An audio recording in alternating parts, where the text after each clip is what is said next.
a U.S. tanker or a tanker affiliated with the West turned off its systems of identification and tried to sneak through the Strait of Hormuz, and the Iranians shut it down. And then in response to that, the United States launched that, attacks on whatever target they were trying to hit, which apparently they didn't hit. And then in response to that, Iran fired a missile at the airfield in Kuwait, where the U.S. planes had originated from. But it was fired more as a warning shot. It wasn't really trying to take out and destroy aircraft on the ground. That could have escalated, and it didn't. And so I think that's telling that the United States it's finger poking the Iranians in the chest, but then when Iran comes back ready to punch, the U.S. is backing off. So we're right now in this. It's sort of in between war and peace. Everybody's locked and loaded and ready to respond. Now, the Chinese, I guess, have been talking to the Iranians about doing the extended 60-day ceasefire. My understanding is that there was no limit on the current ceasefire, so that seems sort of an odd request. The Iranians are willing to make a deal, but I still don't see the United States willing to accept the Iranian terms. Iran's terms have been pretty clear. They've said they want their assets unfrozen. So at least the assets that have been frozen because of a presidential decree, they should be given back. It's important to remember that the way the U.S. came in possession of these Iranian assets was when the Shah was still in power back in 1978, the Iranians paid upfront billions of dollars for U.S. military equipment that with the fall of Shah, the Shah was never delivered. So interest has been accruing to that. So Iran wants those assets unfrozen, given back to them. They want the sanctions lifted immediately, at least the sanctions on oil. But again, against that backdrop, Scott Bessent announced, the Secretary of Treasury announced, new sanctions on Iranian airlines, so that they couldn't, ostensibly fly to other countries. So instead of the United States trying to send some gesture of conciliation, that's just doubling down. The end of the war in Lebanon and the end of attacks on the Palestinians, that's another firm Iranian demand. And then last, they're going to keep control of the Strait of Hormuz, and Trump says no.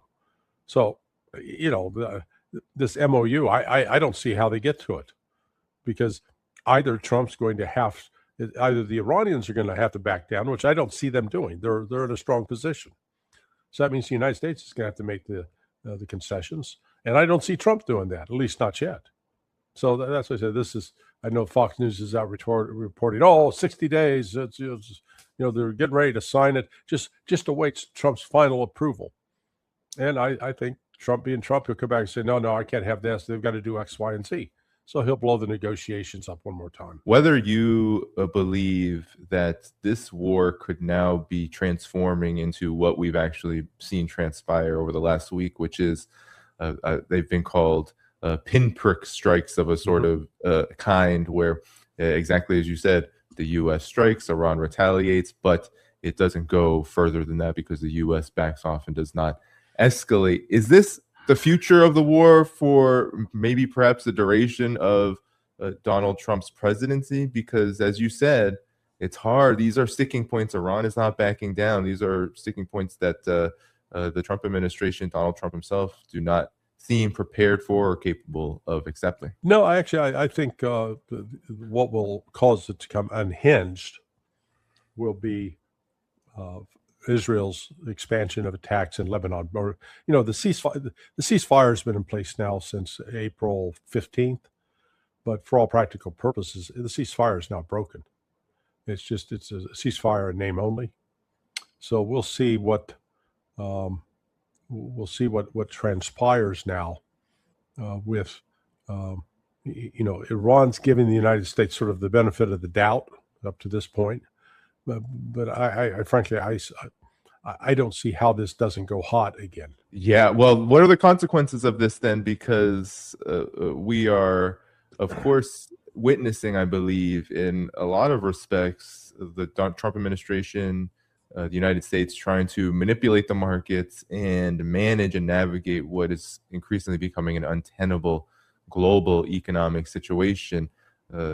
Restarting this in full would essentially ensure, seal the fate of exactly that, the global economy. Yeah, well, I think that's ultimately going to be the driving force that produces some sort of agreement or an agreement for a ceasefire.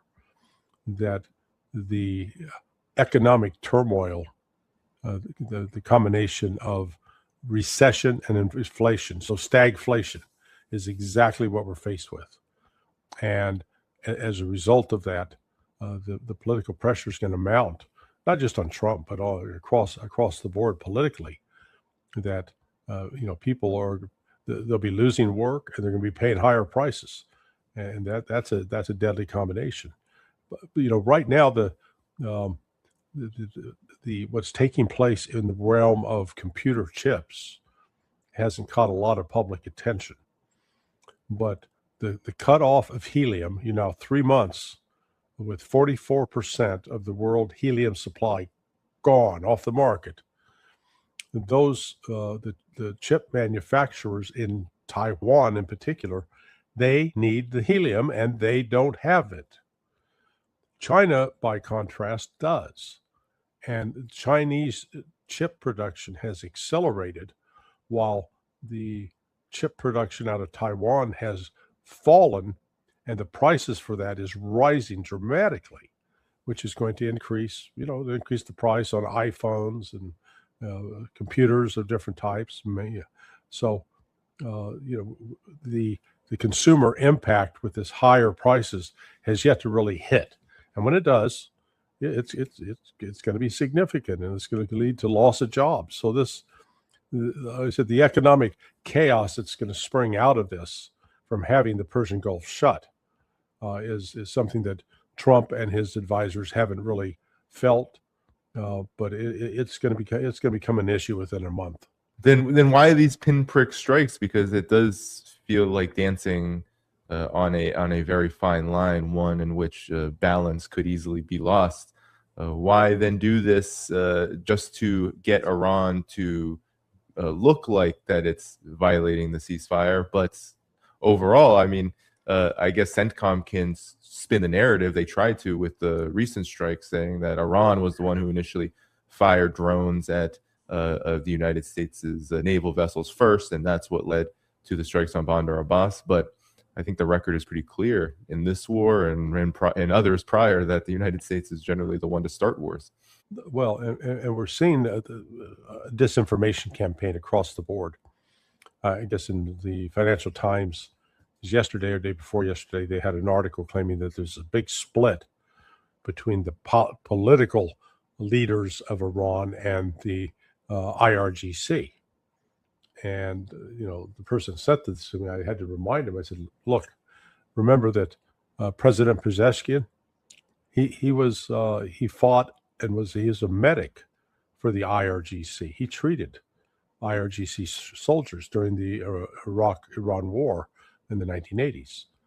Foreign Minister Arachi, he too was a medic with the IRGC. The prime minister or the chair, the head of parliament, like an equivalent of our Speaker of the House, Ghalibaf, he was an IRGC cadre. He fought. The Mujtaba Khamenei, he fought with the IRGC. So my point is, there's no split between these guys. They all come out of the same cloth. They're all combat veterans, and they share that in common. That bridges a lot of gaps that otherwise might exist. So this is wishful thinking on the part of the Brits that there's this great division there. Speaking of Mohammad Ghalibaf, he is not only the top negotiator for Iran, but also he is now the envoy to Beijing, to China, the Iranian envoy to China. And you mentioned China earlier, and there's been reports that Iran may agree to having their enriched uranium be stored in China. We've often heard Russia, but now we're hearing China may be a possible destination. Iran has rejected this outright when it comes to U.S. demands for its uranium to be stored by the United States, equating to surrender. But what is the significance that it seems like every time there's a conversation about Iran making any maneuvers to negotiate in good faith around any of these issues, it usually has Russia and China at the center of it? Yeah, well, Pakistan also was reported to be a possible destination for the enriched uranium. This enriched uranium, it's a distraction. It's just a red herring. It's not the real issue. That even if Iran didn't have a nuclear program, do you think that the United States and Israel would ignore Iran? That they'd be willing to coexist with Iran? Not in your life. There is within some elements of U.S. society, and it's exemplified in the writings and conversations of Frank Gaffney. They've got this mythical version of all Islam is about Sharia law and killing Christians and force. It is. That it's the imposition of Muslim rule over the world. No, and you try to explain to the fool that, hey, you realize the Salafists, the Wahhabis, the Deobandis, they've been attacking Iran because they view Iran as an apostate. So, he focuses on this very, very narrow sect of Islamic extremists as the justification for U.S. Trying to destroy Iran. And again, portray Iran as these fanatics that they are completely driven by religious fervor. They have no reason. They're not, and it's just not true. But that kind of lie is spread, and people come to believe it, and then the U.S. acts accordingly in a very hostile manner towards Iran. This, the U.S. it refuses to recognize that it's just pissed off at the Iranians because they had the audacity to throw out a government that we had installed through force, and we had trouble putting up with that. We thought Iran was ours, and the Iranian people had the audacity to take it back. And ever since then, we've done everything in our power to try to destroy Iran, including. What was fascinating as I was watching this debate between three baby boomers, Frank Gaffney and these two other elderly souls like me, and three of the younger generation, Generation X, I guess they're called. And boy, the boomers were insisting that, Iraq had weapons of mass destruction. We had to stop them. And finally, one of the Generation X people pointed out was, it was us, the United States, that supplied those chemical weapons, mustard gas and the nerve agent. Gee, we supplied that, at least through the precursors. We gave the Iranians, the Iraqis, what they needed to make those weapons. And yet later we make it a whole issue of going to war with Iraq over weapons of mass destruction, which we essentially provided. What's wrong with this picture? Then, Larry, what's the real reason then that the U.S. continues onward with this war alongside Israel? It seems like a lot of the Gulf countries are essentially tapping out in many respects. Even the UAE has been reportedly in some kind of backchannel talks with Iran to try to settle tensions, although I'm sure that ship has actually sailed. But nonetheless, what exactly keeps the United States and Israel going in this, given that the strikes began February 28th? We obviously haven't come to any resolution of this round of war, but this has been going on for quite a long time. So what's the real reason here? Well, no, it is the destruction of the Iranian Republic, Islamic Republic. We can't have a nation that is that we've declared an enemy to be allowed to exist. This is all about Israel's obsession with destroying Iran. Look, Iran it does not recognize Israel as a legitimate nation, and I used to think that was an outrageous position. I've frankly come to the point that I agree with Iran. I think Israel is an apartheid state. I think it's a racist state. I think it's engaged in the kinds of conduct that we saw with Nazis, only instead of directing it at Jews, they directed it at Palestinians. But it's ethnic hatred.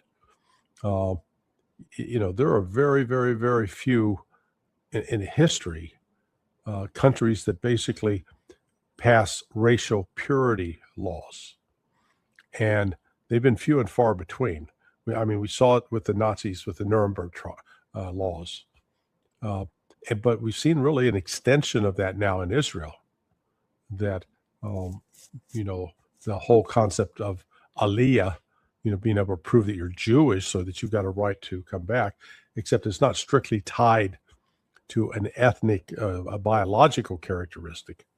It's tied more to even if you're biologically born to a Jewish mother, and by Jewish tradition you are Jewish, if you convert to Christianity, they won't let you into the country. And yet we like to pride ourselves on what's called Judeo-Christian values. They align Judaism with Christianity when Judaism rejects Jesus and labels his mother Mary as a whore, whereas in Islam they elevate Jesus as a prophet and respect Mary as a holy woman. So we need to start talking about Islamo-Christian values, not Judeo-Christian values, in my view. Yeah, and Israel in particular, Larry, it finds itself still mired in many different fronts, including and especially, particularly the Lebanon front, where it is committing absolute atrocities and promising to commit more atrocities because it doesn't seem to be able to make much headway in its active war on Hezbollah, which started just a few days after the February 28th strikes. Maybe we could talk about this in the context of this global shift that's occurring, because the longer that this goes on, you even have much of mainstream media talking about it. Feels like the pole that is the United States, Israel, and I guess whoever, Europe, parts of Europe, a big part of Europe, that just kind of goes along with the U.S. or works hand in hand with the U.S. On this project of unipolarity. It seems like this is becoming more and more isolated and more delegitimized on the world stage. Yeah, well, and let me focus specifically on what's going on in Lebanon with the Israeli military. The last time they made this kind of invasion into Lebanon was back in 2006. That lasted about 34 days. And over the course of that 34 days, they had about 121 soldiers killed and about 1,200 wounded. So far in this latest round, and I'm not confident that we're getting the accurate figures. They've had as many wounded now in this latest round as they did in 2006. They claim that they've only had 20 killed. I don't believe that at all. I think the number dead is much, much higher because of the Hezbollah's use of drones.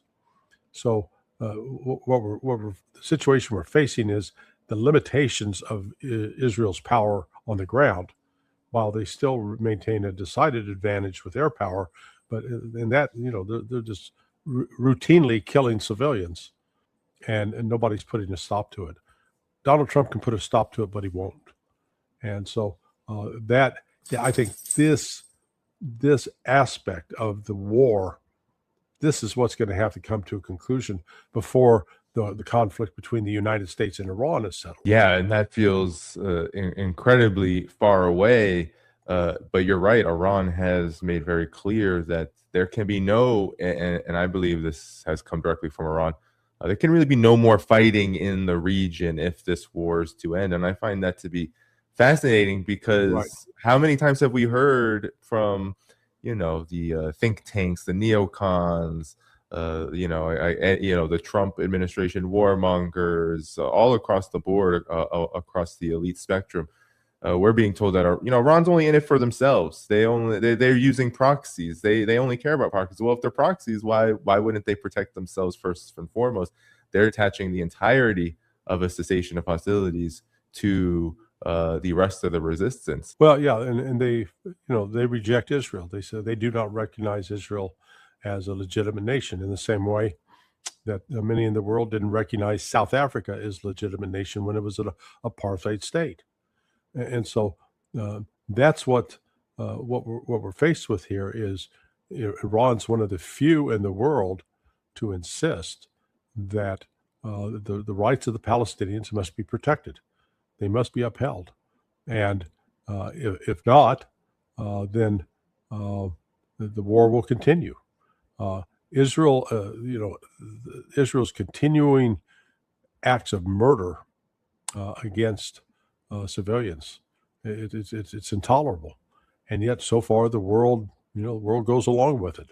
In the last few minutes or so, Larry, maybe you can comment on the state of the other geopolitical fronts, because oftentimes we're hearing that the Trump administration is stuck with Iran and stuck in this Iran morass that the administration himself has gotten himself into, and that is delaying any kind of significant approach or addressing of other areas. For example, the delicate situation with Cuba. We've heard from Politico that the U.S. is ready to invade Cuba at any moment.